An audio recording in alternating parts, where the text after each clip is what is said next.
그러니까 워런 버핏이 되게 이 반도체 같은 커머더티 가격의 변동성이 큰 거 이런 거 되게 싫어하지 않습니까? 근데도 샀던 이유가 이제는 디지털의 시대가 되었다. 그 워렌 버핏이 최근에 TSMC 인수한 거에 대해서 예. 어떻게 생각하세요? 그래서 워렌 버핏이 어떤 주식을 샀다는 것, 그러니까 보통 빅스윙이라고 그러지 않습니까? 그러니까 그분이 원래 살 주식이 없다고 굉장히 불만이 많았었는데 이제는 올해 들어서 벌써 공격적으로 몇 번을 샀죠, 그죠? 석유 회사, 그러니까 옥시덴탈 페트롤리엄도 샀고, 그 다음에 뭐 다른 석유 기업들도 샀고, 그리고 최근에는 이제 그가 별로 이렇게 좋아하지 않았던 이 반도체 주식, 그러니까 TSMC도 샀습니다. 그러니까 빅스윙을 한 거죠. 예, 그러니까 사실 버핏 인디케이터라는 게 있잖아요. 이 시가총액을 GDP로 나눈 거죠. 그러니까 그 경제가 만들어내는 어떤 부가가치 대비 얼마나 주가가 비싸냐 이런 건데 역사적인 어떤 그 이동평균선을 보면은 아직도 주가가 많이 빠졌지만 그 이동평균선 위에 있어요. 근데 그럼에도 불구하고 사는 거죠. 그러니까 저평가가 아닌데도 사는 거죠. 그거는 결국은 그 이동평균선이 상향 이동할 것이라는 것을 믿기 때문에 그래요. 그러니까 워렌 버핏은 뭘 인정하냐면 2000년대 이후에 이제 저성장으로 접어들어서 결국 사람들이 소비보다는 저축으로 가지 않습니까?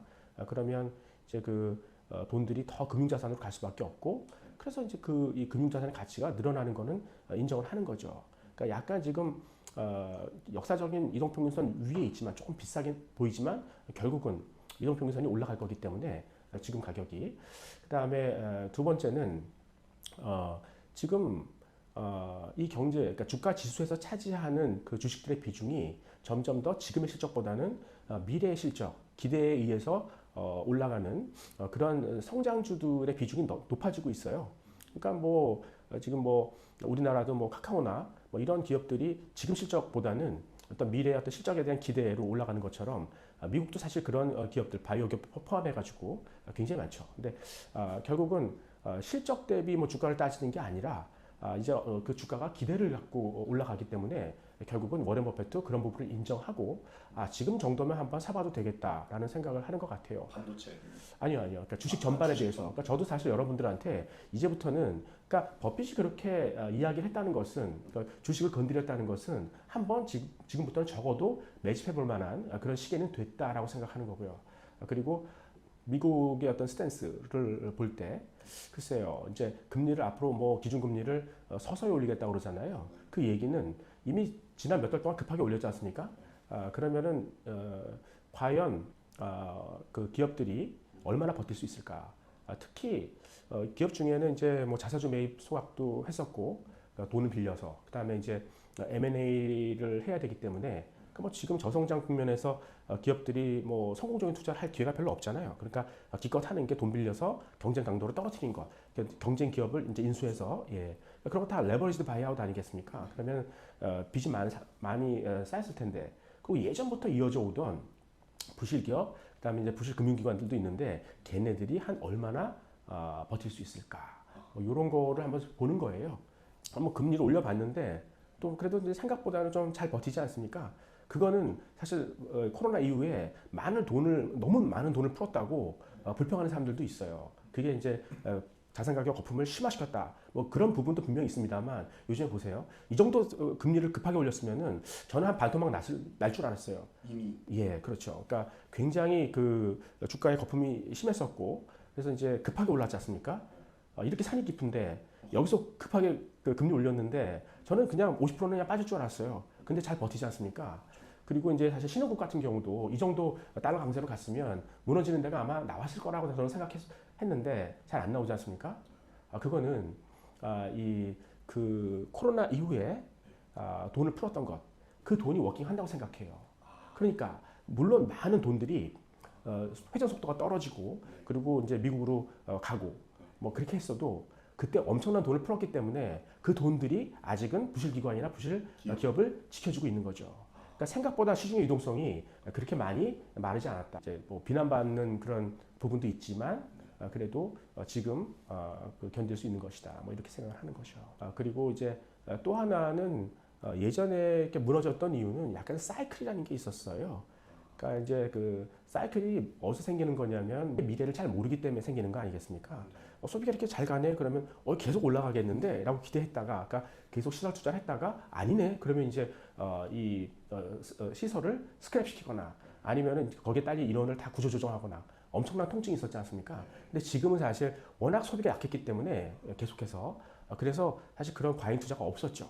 그런 부분도 지금 우리가 생각보다 이런 통증이 크지 않은 뭐 그런 부분이라고 볼 수 있는데 그래서 이제 그 지금 연준도 이거 생각보다 괜찮네 금리 올려도 근데 조금 시간이 지나면 네, 여전히 뭐 이 부실 기관들이 있었기 때문에 손드는 애들이 나타날 것이고 그렇다면 이제 그 연준도 만약에 인플레만 조금 뭐 잦아들면 그럼 바로 금리를 내리면서 이제 그 옛날로 돌아갈 것이다. 워렌 버핏도 그런 부분을 읽지 않았을까라고 생각하는 거죠. 근데 연준은 그러면 가상자산 다루는 예. 거래소 이런 데 막 네. 파산하고 있는데 네. 그런 거는 공적 자금을 투입할 생각은 없어 보이네요. 당연히. 그거는 이 코인은 사실 지금 제도권의 위협이잖아요. 그러니까 그런 것까지 봐줄 여유가 있을까요? 지금 이 코인 시장이 아직 그렇게 크지 않았고 찻잔 속의 태풍이다라고 생각할 정도이죠. 지금은. 예, 그러니까 이게 흔들기에는 네. 그러니까 이제 뭐 너무 커졌다. 그러니까 투빅 투 페일이 된 상태부터는 함부로 할 수는 없지만 아직까지는 특히 이제 그 부작용 같은 게 있지 않습니까? 그러니까 코인 시장이 뭐 자금의 은닉이라든가 그 다음에 뭐 통화 관리도 잘 안 되는 부분도 있을 수 있고, 그러니까 그런 차원에서 그리고 특히 지금 뭐 FTX 같은 경우도 자기네들의 어떤 문제에 의해서 이제 무너진 거 아니겠어요? 탐욕에 의해서. 예, 그래서 그런 것들을 봐줄 이유는 없는 것 같아요. 늘 강조하는 게 초고속 인터넷이 돼야 즉시 가지 않습니까? 그 다음에 이제 그 로보틱스 하드웨어, 노동력을 대체할 수 있는 그리고 지금 가장 거기에 방해를 크게 하는 게 해킹이죠. 앞으로의 미래 전쟁은 다 사이버 전쟁 될 것 같아요. 그래서 결국 그 사이버 보안 뭐 이런 쪽이 아마 굉장히 중요한 투자 분야가 되지 않을까라고 계속 말씀을 드렸고 이런 세계가 되면 항상 어떤 산업이 새롭게 튀어 올라올 때는 가장 후방 쪽에 있는 그러니까 백워드 인더스트리가 가장 수를 봐죠. 왜냐하면 수요가 당장 필요한데 빨리빨리 달라는 거죠. 예, 그러면 후방에 있는 이 디지털의 가장 후방에 있는 반도체. 그래서 뭐 그 워렌 버핏이 이 TSMC를 산 이유 중에 하나가 이제는 디지털 시대가 되었다. 그러니까 워렌 버핏이 되게 이 반도체 같은 커머더티 그러니까 가격의 변동성이 큰 거 이런 거 되게 싫어하지 않습니까? 근데도 샀던 이유가 이제는 디지털의 시대가 되었다. 그것이 그 수요가 결국 가격을 어느 정도 안정시켜 줄 것이다. 또 하나 포인트는 미국이 중국을 계속 반도체 진입에 견제할 것이다. 그렇다면 공급을 망가뜨릴 가능성은 별로 없다. 그렇다면 당분간은 굉장히 세이프할 거다. 뭐 이렇게 판단하신 것 같아요. 근데 왜 하필 TSMC예요? 그 인텔도 있고 뭐 엔비디아도 뭐 좀 다른 결은 다르지만 삼성전자도 있고. 네. 그 소재는 가장 안정적이잖아요. 워렌 버핏 포트폴리오 보면은 굉장히 수요의 안정성을 따지거든요. TSMC는 사실은 미국 기업이랑 마찬가지예요. 어떻게 보면 애플이라든가 테슬라가 식민지화 시켜놓은 거죠. 예, 대만을. 대만의 TSMC는 사실 이 미국 기업, 그러니까 애플이나 테슬라를 위해서 만들어놓은 하청 기지라고요. 그러니까 살 수 있고 자기가 그 기업을 이 애플이나 테슬라 통해서 컨트롤할 수 있다는 거죠. 워렌 버핏은 액티비스트예요. 이 사람이 항상 어떤 지분을 대규모로 산 다음에 그 기업을 합리화시키거든요. 예, 그러니까 그냥 방치하지 않는다고요. 삼성전자 지분에 투자하지 않고 TSMC로 가는 이유가 그런 거죠. 삼성전자 같은 경우는 자기가 원하는 대로 약간 컨트롤하기가 힘들 수 있어요. 지배구조에 일단 문제가 있잖아요. 지금 걸린 문제가 있지 않습니까? 그러니까 함부로 투자할 수 없죠. 본인이 애플의 주식을 엄청 많이 가지고 그렇죠. 예, 그쪽에 약간 좀 스트림라인 하는 것도 있고요. 예. 그러니까 법이 지금 산다는 얘기는 어느 정도 과매도 되었다라고 생각을 하는 것 같아요. 냉정하게 사는 거죠. 예. 더 떨어질 수도 있죠. 근데 그때 또 사죠. 네. 뭐 지금 정도의 주가는 충분히 많이 할 수 있죠. 저도 사요. 저도 엔비디아를 계속 사 모으고 있고